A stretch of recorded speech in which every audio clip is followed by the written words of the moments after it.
बिस्मिल्लाहिर्रहमानिर्रहीम, अस्सलाम वालेकुम रहमतुल्लाह। आप देख रहे हैं यूट्यूब चैनल, मैं हूं उमर अब्दुल्ला। आज की खबरें और सियासी डेवलपमेंट्स उन पर बात करते हैं। सबसे पहले आपको बताएंगे कि IMF ने पंजाब हुकूमत का जो सस्ती बिजली का मनसूबा था उस पर पानी फेर दिया है। उन्होंने कहा है कि आप जो सस्ती बिजली का जो रिलीफ दे रहे हैं, ये रिलीफ देना बंद कर दें, क्योंकि जो IMF ने हमें बेल आउट पैकेज देना था $7 अरब का, अभी तक वो भी नहीं आया। तो इस वजह से वो शराइत रख रहे हैं, क्योंकि जो कर्जा देता है वो अपनी कुछ शराइत भी रखता है। वो कहता है कि आपने जो चीज़ है वो इस रेट पर बेचनी है, महंगी करके, क्योंकि IMF ही हमारे मुल्क के अंदर जो पेट्रोलियम मसनूआत हैं उनकी कीमतें, बिजली की कीमतें, गैस की कीमतें, वो IMF ही कंट्रोल करता है और वही हमें डायरेक्शन देता है और वही बताता है कि आपने कौन सी प्राइसेस रखनी है। क्योंकि वो कहता है अगर आप प्राइसेस ज़्यादा रखेंगे तो ही आप कलेक्शन कर पाएंगे और जो हमारा कर्जा है वो वापस रिटर्न कर पाएंगे। तो खबर के मुताबिक IMF ने पंजाब के सस्ती बिजली के मंसूबे पर पानी फेर दिया है। IMF का पंजाब में बिजली बिल्स में रिलीफ ख़त्म करने का मुतालबा।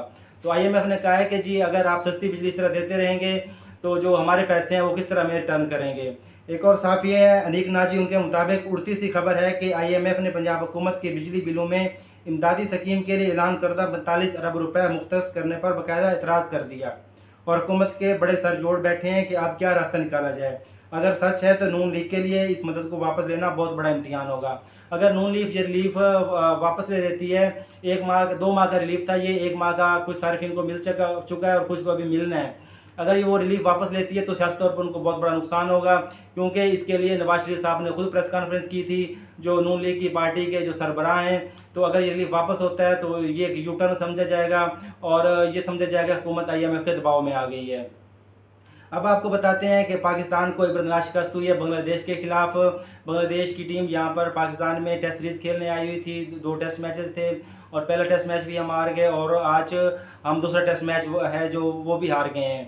तो बांग्लादेश की टीम पाकिस्तान के खिलाफ कभी भी कोई भी टेस्ट मैच नहीं जीती थी, लेकिन उन्होंने 2 लगातार टेस्ट मैच जीत लिए हैं। तो इसका सारा जो मलबा है वो मोहसिन नकवी जो PCB के चेयरमैन है उन पर जा रहा है कि उन्होंने जो टीम की सिलेक्शन थी वो मेरिट पर नहीं की और खिलाड़ियों को अंडर प्रेशर रखा हुआ था, उनको दबाव में रखा हुआ था, जिस वजह से वो बेहतर अंदाज में परफॉर्म नहीं कर पाए। और इसके साथ साथ खिलाड़ियों की जिम्मेदारी भी बनती है कि जो तमाम दबाव है उनको बलाए ताक रखते हुए वो जब वो ग्रीन जो है वो जर्सी है वो पहन लेते हैं, पाकिस्तान का कलर पहन लेते हैं, तो उनको चाहिए कि वो तमाम तर जो एफर्ट्स हैं उनको पुट करें और पाकिस्तान को जो है वो कामयाबी दिलवाएं। तो ये एक इबरतनाक शिकस्त है और ये वाइट वाश हुआ है पाकिस्तान को 2-0 से। तो ये जो है ये हज़म करना जो शायकीन के लिए बहुत मुश्किल हो रहा है। अब आपको बताते हैं कि इमरान खान साहब जो हैं उनको कैद हुए 395 दिन मुकम्मल हो गए हैं। जी हाँ, 395 दिन, और इस दौरान वो डट के खड़े हैं, उन्होंने किसी तरह की भी डील करने से इनकार कर दिया है। अब आपको एक डॉक्यूमेंट्री दिखाते हैं जो TRT वर्ल्ड ने Jailed Pakistani leader Imran Khan's bid to become the Chancellor of Oxford University has sparked controversy. Khan, jailed since last year in hundreds of cases including corruption, denies the allegations, calling them politically motivated. An Oxford graduate from 1975, Khan captained the university's cricket team and became a cricket legend, winning the World Cup in 1992.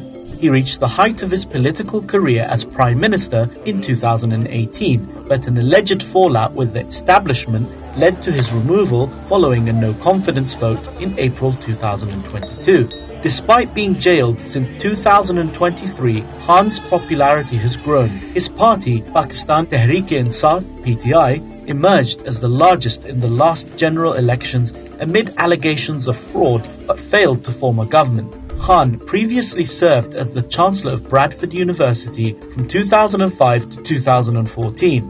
His bid for the Oxford Chancellorship has received support from British MPs including Lord Daniel Hannan, Shaukat Adam and Adnan Hussain. The position is a ceremonial role for 10 years, involving presiding over ceremonies and acting as the university's ambassador.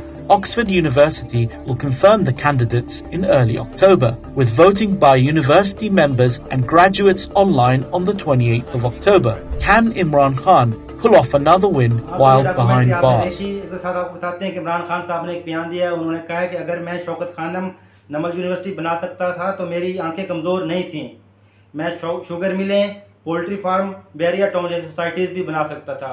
उन्होंने इशारा किया है कि जिस तरह बाकी सियासी party के जो लीडरान हैं, नवाज शरीफ साहब या आसिफ अली जरदारी साहब, तो उन्होंने अपनी जायदादें बनाई हैं और अपने लिए कारोबार खड़े किए हैं, लेकिन उन्होंने कहा कि मैंने जो है वो फलाई काम किए हैं अपने मुल्क के लिए।